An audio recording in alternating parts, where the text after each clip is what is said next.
Hello student, welcome in a Sahaj Shikshan YouTube channel. So student, today we are going to take 5th standard. Subject is a EVS part 1 means environmental studies part 1. In that there is a third chapter, the earth and its living world. So या चॅप्टरचा आपण complete exercise आज बघणार आहोत. So let's start to this chapter exercise. In that question, first, what is the solution?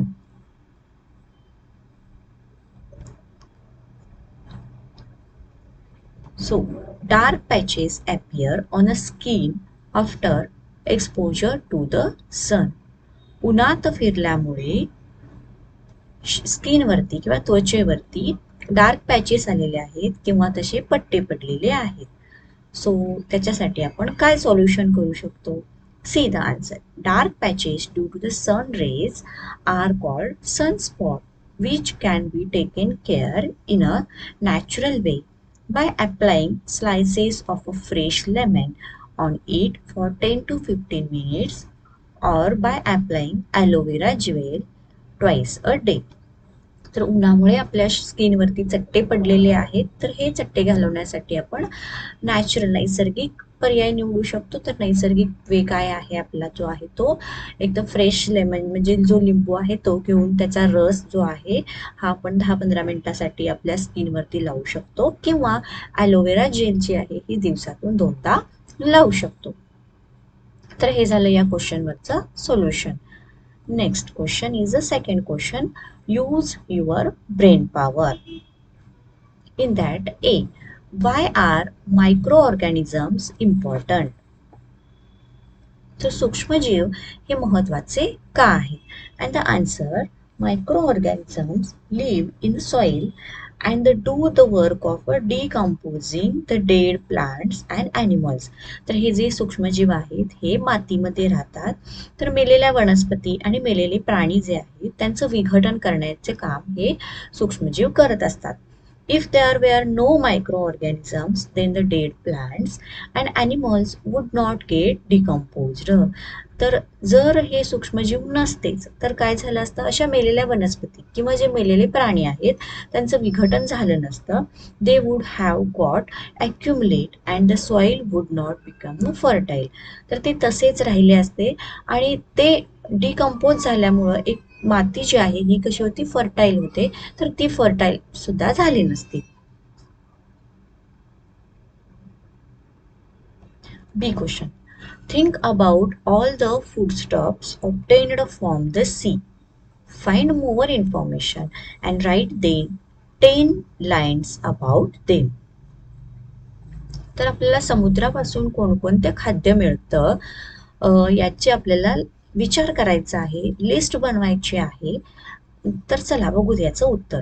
First one is a salt is made from a C water. समुद्राच्या पाण्यापासून आपल्याला salt म्हणजेच मीठ जे की अत्यंत गरजेचं आहे आपल्या जेवण बनवण्यासाठी. दुसरा आहे in some countries potable water is made from the sea water by special process. तर काही कंट्रीज अशा आहेत की तिथे समुद्राच्या पाण्याशिवाय इतर कोणतं पाणी नाही आहे किंवा त्याचं प्रमाण कमी आहे. तर अशा कंट्रीजमध्ये समुद्राचं पाणी हे काही प्रोसेस केलं जातं आणि ते पिण्यायोग्य केलं जातं. Third one, many marine organisms inhabit sea. Some of these form our food. तर काही असे समुद्रामधले आहे पदार्थ हे आपले खाद्यपदार्थ आहेत.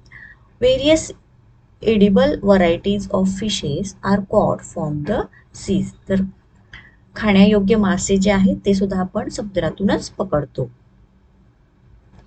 Then bivalves, squids, oysters are also eaten as a delicious. Then 6. Alike from the seas are also eaten in the Asian countries, though not in India. Seventh one. There are good quality proteins and fatty acids in the fish. Therefore, it is a nutritive food. तर fish मध्ये भरपूर प्रमाणात proteins आणि fatty acids असतात. So ते nutritive food म्हणून ओळखलं जातं जे आपण खातो. 8. Shell varieties, sorry, shellfish varieties such as a crab, prawns, lobsters are favorite food items worldwide. Prawns are abundantly available in the Indian waters. Therefore, we get lots of foreigners exchange through the export of prawns. तर सगळीकडे prawns, crabs, lobsters हे जे food items आहेत हे खाल्ले जातात आणि परदेशामध्ये हे जे प्रॉन्स आहे त्याला खूप मागणी आहे. तर हे जे प्रॉन्स आहेत हे जास्त प्रमाणात आपल्या या भारतामध्ये सापडतात. सो त्याचं इम्पोर्ट एक्सपोर्ट जे काय आहे हे भारतात थ्रू केलं जातं. Ninth, agar is the substance made from marine ally which are used in jellies and puddings. तर हा सुद्धा एक खाद्यपदार्थ आहे जो जेलीमध्ये आणि पुडिंग्समध्ये यूज केला जातो. Next is the third question. Answer the following in a one sentence. तर एका वाक्यातच आपल्याला उत्तर द्यायचं आहे. What are clouds made of. ढग म्हणजे काय. तर उत्तर बघा. Clouds are made up of a very fine droplets of water which are small and light. तर छोटे छोटे जे ड्रॉपलेट्स आहेत याच्या पाण्याचे जे ड्रॉपलेट्स आहेत त्याच्यापासून हे ढग बनले जातात. B. What is meant by biosphere. तर जीवावरण म्हणजे काय. See the answer. Living things occupy parts of the lithosphere, hydrosphere and atmosphere. Living things and all the parts they occupy are together called the biosphere. C. Make the list of the land from you see in your surroundings and give a description of any two of them.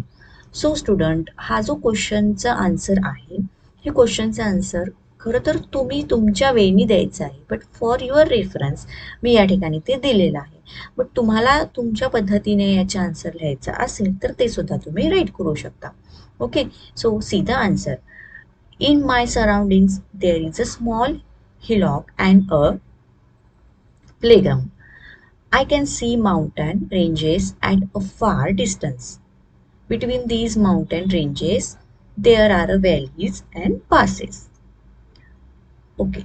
Therefore, the list of landforms. आता list मध्ये hillock, plain म्हणजे ground, mountains, valleys and passes. तर दरी, डोंगर, पर्वत किंवा आपलं भूपृष्ठ, सपाट भूपृष्ठ हे सगळे काय आहेत. लँडफॉर्म्स आहेत. तर त्यातले दोन आपण इथं मेन्शन केले आहेत. hillock is a small sized mountain म्हणजे छोटीशी टेकडी आहे. The land on a hillock is a sloping. तर ती कशी असते त्याच्यावरची जमीन ही घसरती असते. It is easy to climb a hillock. त्याच्यावरती चढणं सुद्धा सोपं असतं. We can plant trees on a slope of a hill to stop soil erosion. तर सॉइल इरोजन हे थांबवण्यासाठी आपण जे टेकडीचे स्लोप आहेत त्या स्लोपवरती काय करू शकतो. ट्री प्लांटेशन सुद्धा करू शकतो. Then next is the second plain. म्हणजेच काय आपलं प्लेन ग्राउंड किंवा भूपृष्ठ आपण म्हणतो. The playground is a plain. The plain is a flat part of the land. तो कसा पार्ट असतो. एकदम फ्लॅट असतो, सपाट असतो. There is a no slope or elevation on the plain. Since the entire surface is a flat we can use it for playing and other activities.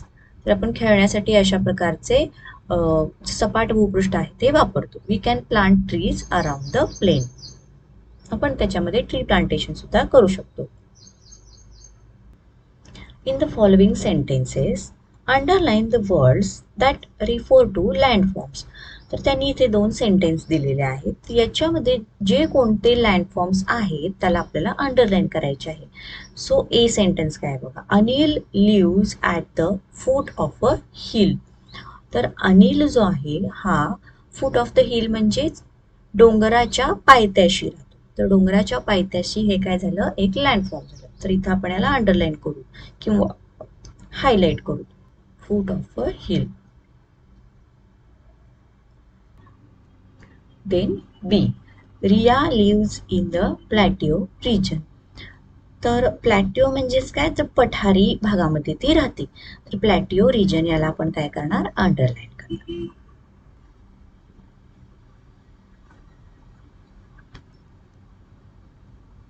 so this question is complete. The next question is a fifth question. Write a note about the following. In that, first is a evaporation. Answer. Due to the heat of the sun, the water from the earth surface goes into vapor state, forming fine droplets of water which are small and light. This process is called as the evaporation. थोडक्यात काय, ढग बनण्याच्या प्रोसेसिंगला किंवा ढग निर्मिती होण्याची जी प्रक्रिया आहे त्याला इव्हॅपोरेशन असं म्हटलं जातं, म्हणजेच बाष्पीभवन. तर सी बी आहे तो आहे condensation. Then B is the condensation म्हणजेच संघनन. संघनन. आणि हे इव्हॅपोरेशन म्हणजेच काय मराठीमध्ये बाष्पीभवन. Okay. Answer. The process when vapor turn into water and cooling the from drops of water is called as the condensation. तर जे जे दव आहेत हे दव पुन्हा पाण्यामध्ये किंवा ती जी वाफ आहे, ही वाफ पुन्हा पाण्यामध्ये रूपांतरण होण्याची जी प्रक्रिया आहे त्याला संघटन असं म्हटलं जातं. देन द वॉटर सायकल म्हणजेच जलचक्र. Answer. Evaporation of water from earth due to the heat of the sun forms water vapour. म्हणजेच काय, बाष्पीभवन म्हणजे काय होतं तर पृथ्वीवरचे जे पाणी आहे हे पाणी सूर्याच्या उष्णतेमुळे त्याचं वाफेमध्ये रूपांतर होतं. This vapour is light and moves up in the atmosphere and forms cloud.